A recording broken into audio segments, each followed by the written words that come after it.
You know why I really love Nick Hood as a minister? I watched his father do it, and he took over for the church, and he was one of us, but he really turned out to be a great minister.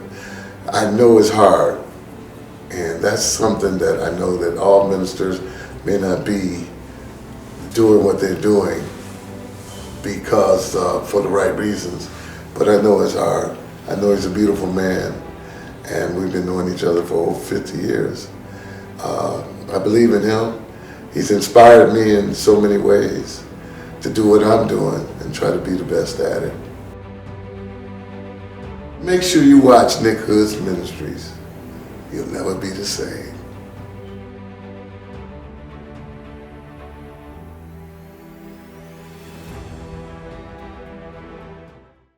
And the point that I'm making is that in everybody's life, at some point, there's a plan B.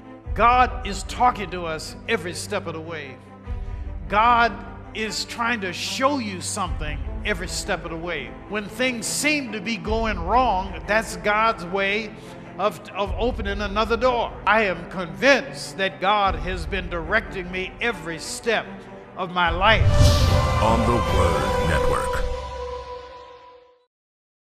This is a new ministry which is just starting. Reverend Hood needs your help in sharing the good news of Jesus Christ and His power throughout the world. If you would be so kind as to send a donation to Nicholas Hood III Ministries of any amount, Reverend Hood will send you a free complimentary copy of his book of original personal prayers and beautiful photographs entitled The Test, The Strength, The Endurance, and The Way Out. Welcome to Nicholas Hood III Ministries, a ministry of hope, spiritual inspiration, personal power guided by Christian love. May the power of God's Holy Spirit fall upon you as you sit back and enjoy today's program. I introduce you now to Pastor Nicholas Hood III. Today, I'd like to talk about the call of Levi, one of the disciples, in the 5th chapter of the book of Luke. You know, for the last couple of weeks, I've been preaching from the book of Luke. But in the book of Luke, it tells us how Levi was called. You have Andrew and Peter out there on the Sea of Galilee. You have James and John, the sons of Zebedee. But for Levi, Jesus, a little later in chapter 5, is inside, and he comes out of the house that he's in, and he notices Levi. Levi was a tax collector. Levi, was abhorred, hated by the Jewish people. Because you have to remember, in the time of Jesus, the Jewish people really occupied a vassal state to the Roman Empire. You had Rome, which was the greatest power of the world during its time, and little bitty tiny Israel. You can Google it, look at the map, and what you'll see is that Israel is the land connector between Europe and Africa. And so Israel becomes incredibly important to the Roman commerce, the Roman government, because as long as you had Israel available, you could travel by land from Europe and Asia into Africa. Without that, you had to take a ship on the Mediterranean Sea. And I don't know if anybody here has ever seen what the Mediterranean Sea really looks like. I've never seen it peaceful. I've been on the Mediterranean Sea shore from the Egypt side, from the Greece side, from the Roman side, and from the Israel side. And every time I've seen it, the water looks pretty rough to me.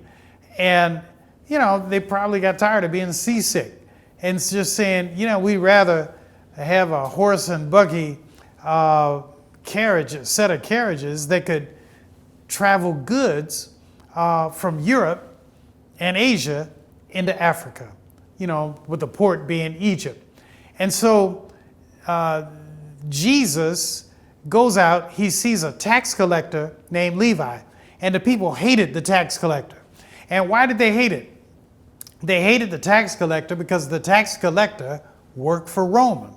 And because the tax collector worked for Rome, the way I understand that it worked, they had a quota assessment that they would issue to everybody.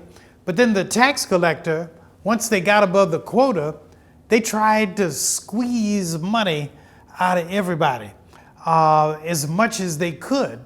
And so this is the society in which they lived. And Jesus sees, the text tells us in the 29th verse of chapter 5, Jesus saw Levi sitting at the tax booth. And Jesus says to him something similar to what he said to Peter and the other disciples. He said, "Come, follow me. Come, follow me." And I want you to think about the significance of what Jesus is saying to Levi when he says, "Come, follow me." Levi is making money in the tax booth. Levi is making a living out of the tax booth. Levi is feeding his family out of the tax booth. And when Jesus says, "Come, follow me," what Jesus is really saying to Levi is, if you follow me, I'll show you something better than money. If you follow me, I will show you something better than status. Come follow me, and I will give you meaning. Come follow me, and I will give you purpose. Come follow me, and I will give you fulfillment on a level that you have never experienced before. You think you're fulfilled because you're making money. You think you're fulfilled because you have a curious kind of status. The Romans like you, but your own people don't like you. Come follow me, and I will show you how to really live. And maybe to the crowd, I don't think it was a surprise to Jesus, but to the crowd, what happens? Levi steps forward. He comes out of the tax booth and he follows Jesus. And Jesus looks at him and he says, I want you, Levi, to host me in your home tonight. I don't want you just to follow me. I want you to host me in your house. And it sounds like it's a personal request of Jesus, that Jesus wants to get to know Levi better. And in like manner, the Lord wants to get to know you better. The Lord wants to get to know me better. But Levi throws a curveball to Jesus. But, I think that there are no curveballs. There are no real curveballs to Jesus, that the Lord knows what's going on. But what Levi does is when Jesus shows up at the home of Levi, Levi has invited all the other tax collectors. He's filled his house with tax collectors. And, that's a wonderful thing. Levi wants to share the good news of Jesus with the other tax collectors. He's not keeping it to himself. And I want you to think about your relationship with the Lord right now. What kind of relationship do you have with Jesus? Is it just a personal relationship? Or are you willing to share the good news of the Lord with somebody else? Maybe with a wife, maybe with a husband, maybe with a son, maybe with a daughter. If the Lord means something to you in your life, you ought to think about sharing that good news with somebody else. So Jesus goes to his house. He sits down to dinner. You'd think that people would be happy that the tax collector has found the Lord. But then guess what happens? The Pharisees, these are the super religious Jews of the day. The Pharisees get mad at Jesus. And they say, look at him. He's sitting down to eat dinner with thieves. He's sitting down to eat dinner with rogues. Look at him. He's sitting down to eat dinner with sinners. And Jesus doesn't care. He says, look, God sent me to save the lost. The physician, is there to heal the sick, not the well. And he said, I came to heal him. And guess what, Brother Pharisee? He too, Levi the tax collector, is also a son of Abraham. And so that's where the story begins. And it's a beautiful story. And I want to point out some of the lessons from this story. I want you to ask yourself, who do I identify with this story? Is there a little bit of Levi in me? When I read this story, when I think about this story, can I identify with Levi? Somebody who somebody else says, this man is a sinner. This man is a mess up. This man, is really on the wrong path. And people are damning you. Have you ever felt damned? Have you ever felt like other people are looking at you because you made a mistake along the way? Are people looking at you and saying, this man is a mess up because he messed up his marriage? This woman is a mess up because she messed up her marriage. This person is a mess up because they messed up their money. This person is a mess up because they messed up their bodies with riotous living, messed up their bodies with food they shouldn't have been eating, drink they should not have been drinking. They've messed up their lives with poor choices. They've messed up in a way that maybe they can't fully recover. Have you ever felt like people are pointing their fingers at you and saying, aha, look at that person who is a jerk. Look at this person who's wasted their life, wasted their opportunities, wasted their money, wasted their education, wasted their love, wasted their time. And Jesus is really for you. Jesus came here for you. Jesus came here to say, you may be a mess up in the eyes of the world, but in my eyesight, you are precious. In my eyesight, I see purpose. In my eyesight, I see possibility. In my eyesight, I see somebody who is here for a reason. And I don't care if the world looks at you like you are a total jerk. I see the child of God in you. And so, my friends, I don't know where you fall in this story. If you identify with the Pharisees, who's pointing a finger at somebody else, do you identify with Levi? Can you identify with somebody who gets criticized because of the life choice that they've made? Criticized because they've chosen a bad path. And I just want you to know, the Lord sees possibility in you. One day I was riding down Woodward Avenue, the main drag in Detroit, and I saw a young woman who used to be in one of my youth groups before I became a minister. And she was dressed scantily. She had a real tight tank top pressed tightly against her flesh. You could see her black bosom. She had her face made up in a seductive kind of manner. And I said, where are you going? And she said, I need a ride home. I said, come on and get in the car. She got in the car, and I said, what are you doing with your life? And she said, Nick, don't judge me. Don't judge me. I'm just doing what I think I have to do.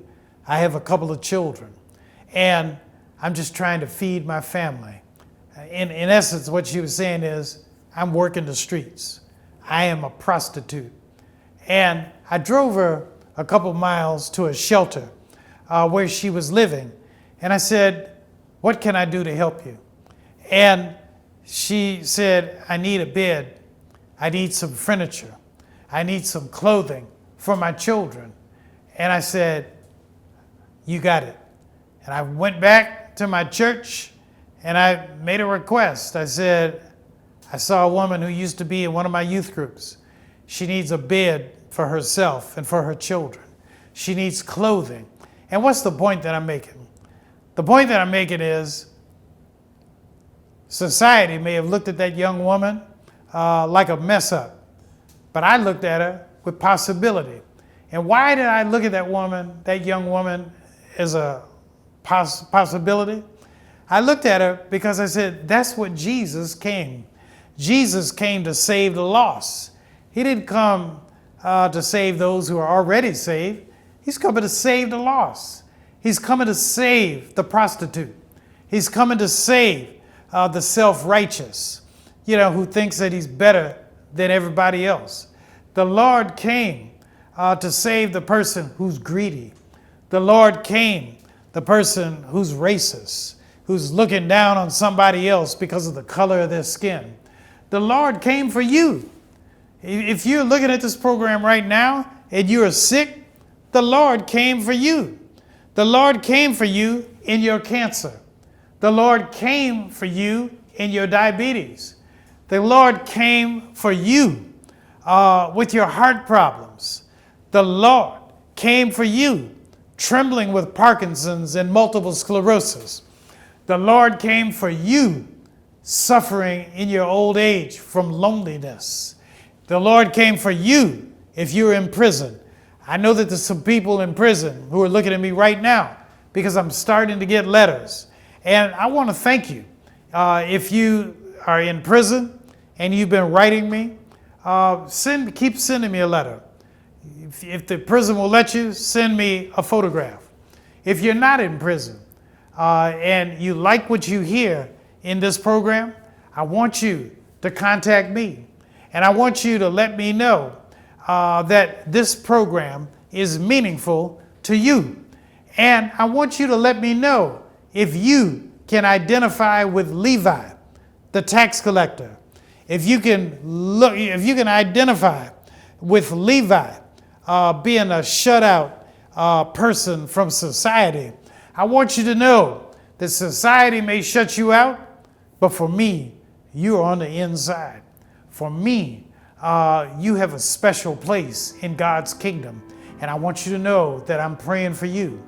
I'm hoping for you. I'm dreaming for you. I have thoughts for you. And I want to make this ministry meaningful to you. And so this day, I thank you so much for watching this program. I'm going to take a break. And then when I come back, I'm going to talk to you a little bit more about this ministry and what good things the Lord has in store for you. God bless, God keep you, and remember, I am praying for you. This is a new ministry which is just starting.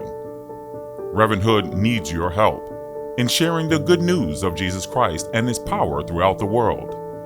If you would be so kind as to send a donation to Nicholas Hood III Ministries of any amount, Reverend Hood will send you a free complimentary copy of his book of original personal prayers and beautiful photographs entitled The Test, The Strength, The Endurance, and The Way Out. Today we've been talking about Levi, the call of Levi, one of the original 12 disciples.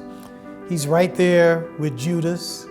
He's there with Peter and Andrew, James and John, Thaddeus. He's with them. But Levi has an interesting story in that he began as a tax collector, one of that group of people who were just hated by the religious people. They were hated by everybody in ancient Israel because they worked for the Roman government and they taxed as high as they could get. So that's what I was talking about in the first half, how Levi heard Jesus when Jesus saw him and said, "Come, follow me." And at that point, Levi leaves the tax booth and he follows Jesus. Not only does he leave the tax booth and follows Jesus, he invites Jesus into his home. He invites other tax collectors into his home, and they have one rip-roaring party over dinner. And guess you would think people would be happy that the tax collector found salvation. But rather than people being happy, the Pharisees, who were the religious people, super religious, they became really upset with Jesus. And what they felt was that Jesus was eating dinner with sinners. and they didn't want to have anything to do with Jesus because of that. And so that's our starting point. And where I left off in the first half is raising the question, who do you identify with? Do you identify with Levi, who's left the tax booth to get his life together for the salvation of Jesus? Or do you identify with the Pharisees? The Pharisees, who are the super religious, who are angry at one person being saved. And Jesus told them, he said, look, the physician came to save the sick, not the well. And he said, you got a man here who was a sinner, who now is ready to change his life. And you ought to be rejoicing rather than cursing. And so that's where I left off today. I want you to identify yourself and ask yourself, who do I really relate to in this story? I want you to think about your life, and I want you to ask yourself, how can I be more like Levi? How can I be more like the Lord, who is not interested not just in the well, not just interested in the people who are religious, but he's also interested in the people who've made a mess out of their lives. Maybe there's somebody looking at this today who could say, I have made a mess out of my life. And I want you to know, the Lord has come to earth for you. The Lord came to earth for you. The Lord doesn't want to see you floundering. The Lord doesn't want to see you gasping for air. But the Lord came to help you and me get our lives together. I want to thank those of you who have been supporting this ministry. You may not realize it, but this is a multimedia ministry. So what you're seeing now is the tip of the iceberg, the videos that air on Saturdays on the Word Network, 2:30 p.m. But frankly, you don't have to wait till Saturday at 2:30 to watch this program. If you go to Nick Hood Ministries on Roku, you'll see everything that I have. If you have the Fire Stick, type in my name and you'll see everything. I don't know if you can remember this, but there's another way you can see all of my videos.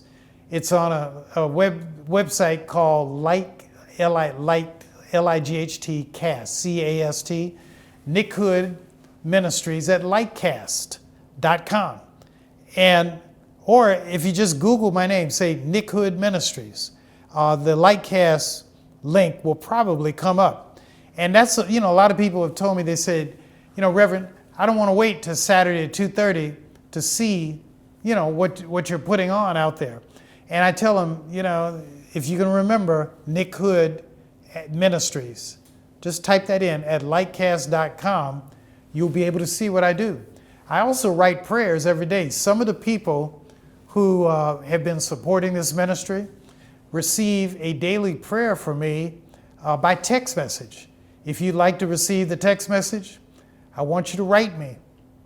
You can send me a letter at Nick Hood, at 4535 Chrysler Drive, Detroit, Michigan. By the way, you can send contributions there.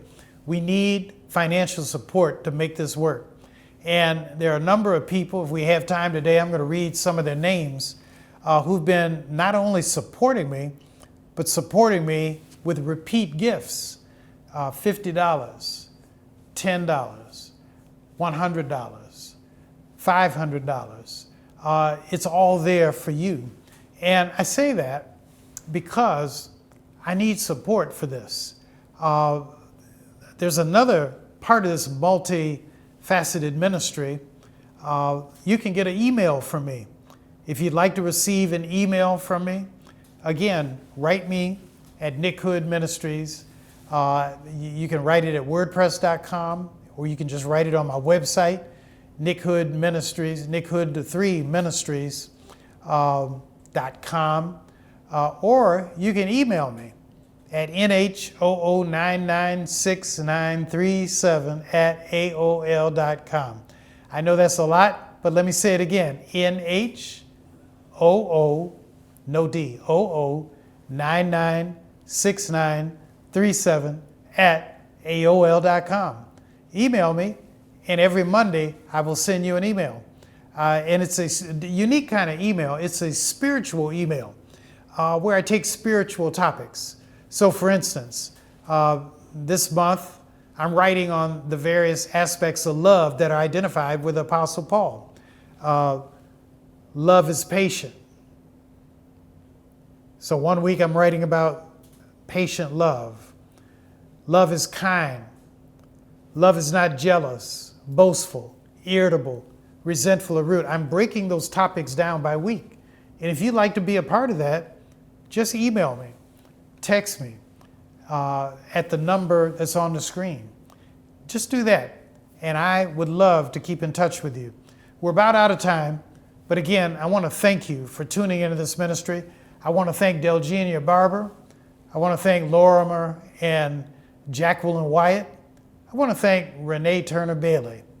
I want to thank Phyllis Toney out there in Los Angeles. I want to thank the inmates in prison who've been writing me. And if you've been writing me and you're from jail, keep writing. And I'm going to keep writing you. Send me your picture, not just the inmates, but wherever you are in America, Barbara Allen down there in Longview, Texas. Just write me. Send me your picture and send me a note. If you're able to support this ministry, send it. And I want you to know I'm praying for you. Hold your hand out to the screen, close your eyes, and I want you to touch me spiritually because I'm touching you. May the Lord bless you and keep you. May the Lord heal you from your cancer, heal you from your Parkinson's, heal you from dementia, heal you from heart disease. May the Lord touch your life. May the Lord reach out to your son and daughter who are lost. May the Lord reach out to your grandchildren and your children's children's children and know that Nick Hood is praying for you. May the Lord bless you and keep you, make his face to shine upon you, and be gracious unto you till we meet again. God bless.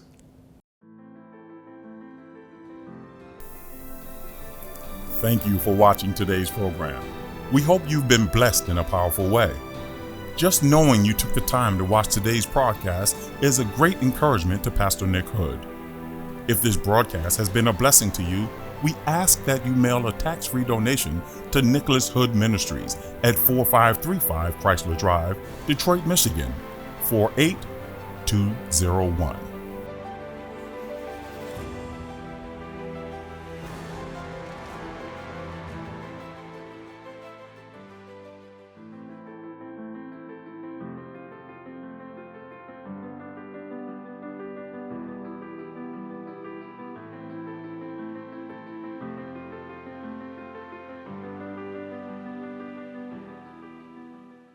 And the point that I'm making is that in everybody's life, at some point, there's a plan B. God is talking to us every step of the way. God